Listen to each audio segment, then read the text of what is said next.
পবিত্র বাইতুল্লাহ এটা আল্লাহর ঘর, আর এই মক্কা মদিনাতেই জড়িয়ে আছে আমাদের প্রিয় রাসূল সাল্লাল্লাহু আলাইহি ওয়াসাল্লামের শৈশব, কৈশোর, শিশুকাল। আর এই মক্কা মদিনাতেই আমাদের নবীজির বাড়ি। হযরত ইব্রাহিম আলাইহিস সালাম বলেছিলেন, হে আমার মালিক, আমি আমার সন্তানকে আর স্ত্রীকে আপনার কাছে রেখে গেলাম, রিজিকের ব্যবস্থা আপনি করে দিবেন। আমার এই শহরে যে প্রান্ত থেকেই মানুষ আসুক না কেন, তাদের জীবিকার ব্যবস্থা করবেন। আর আল্লাহ রাব্বুল আলামিন জমজম কূপ বানিয়ে দিয়েছেন। হযরত ইসমাঈল আলাইহিস সালামের পায়ের ঘষা মাজাতেই জমজম কূপ, যেখানে কেউ চিন্তাও করতে পারে নাই এই মরু অঞ্চলে, মরুভূমিতে কেন ইমাজিন, মানে চিন্তা করা যায় যে মরু অঞ্চলে, মরুভূমিতে উত্তপ্ত বালুকা রাশিতে আল্লাহ পেয়ালা বসিয়ে দিয়েছেন, তাও আবার এমন পানির পেয়ালা যা সরাসরি জান্নাত থেকে নির্গত।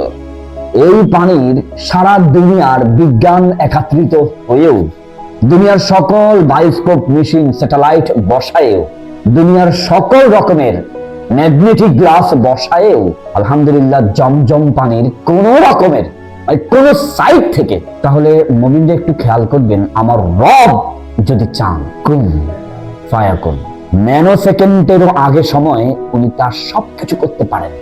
সেই মক্কা মদিনায় যদি কেউ গিয়ে বলেন কে খাবে, কোথায় খাবে, খাবার নাই মরে যাবে, তাহলে আমরা ভুলের মধ্যে আছি। কারণ আপনারা জানেন আল্লাহ রাব্বুল আলামিন রিজিকের মালিক, তিনি সকল প্রাণীর রিজিকের ব্যবস্থা করেছেন পৃথিবীর কোথাও না কোথাও। অতএব যে দেশকে আমরা ভেবে থাকি একদম গরিব দেশ, অর্থাৎ পৃথিবীর সবচেয়ে কম টাকাওয়ালা গরিব দেশ যারা, তারাও আল্লাহ পাক ওই জায়গায় কোনো প্রাণী থাকলে তার জীবিকার ব্যবস্থা করেন। তবে পবিত্র নগরী সৌদি আরবে, যেখানে নবীজি দোয়া করে গেছেন, সেখানে অভাব হওয়ার কোনো প্রশ্নই আসে না। শুধু আপনাকে একটু অ্যাক্টিভ হতে হবে, ইন্টেলিজেন্ট হতে হবে, আপনাকে বি কেয়ারফুল থাকতে হবে, এবং আপনাকে সবসময় আল্লাহর উপর ভরসা রাখতে হবে।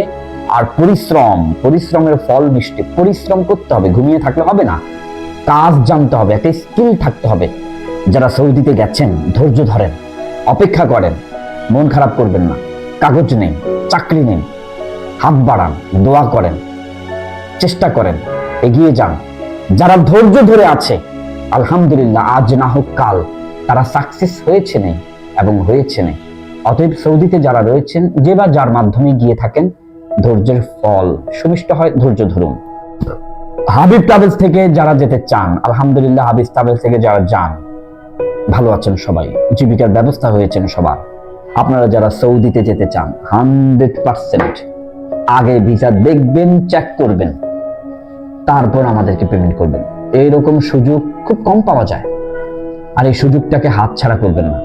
বর্তমান সময়ে টাকামূল সার্টিফিকেট জটিলতার কারণে অসংখ্য মানুষ প্রবাসে পাড়ি দিতে পারছেন না। তারপরও হাবিব ট্রাভেলস এই টাকামূল জটিলতাকে সহজ করে দিয়ে আপনাদেরকে পাঠানোর ব্যবস্থা করে দিচ্ছেন।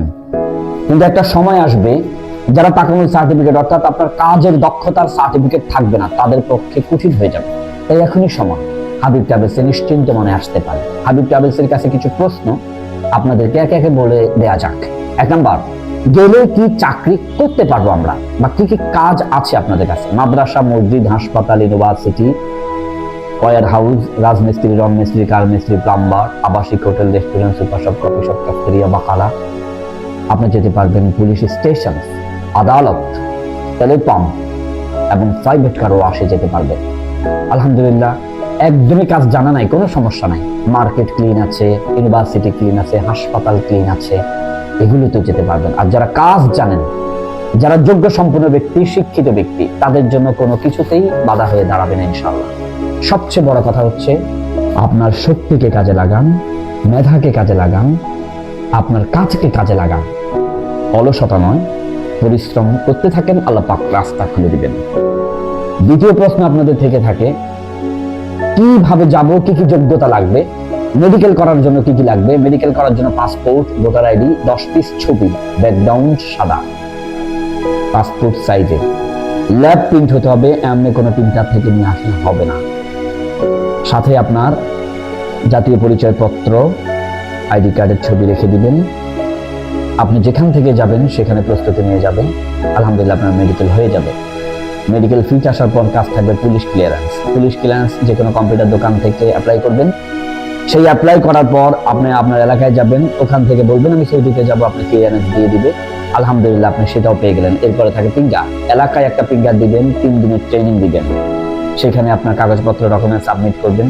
পিঙ্গার ডকুমেন্টস হয়ে গেলেই শহরে ঢাকাতে আবার এম্বাসিতে গিয়ে আপনাকে আরেকটা তাহসিলে একটা পিঙ্গার দিতে হবে। এই পিঙ্গারে যখন আপনি পরিপূর্ণ সাকসেস হবেন, আলহামদুলিল্লাহ আপনার নামে ভিসা আসবে। ভিসা আসার পরে আপনি দেখবেন, চেক করবেন, আপনার পরিবারকে দেখাবেন, জানাবেন, তারপর আলহামদুলিল্লাহ হাবিব ট্রাভেলসে পেমেন্ট করবেন।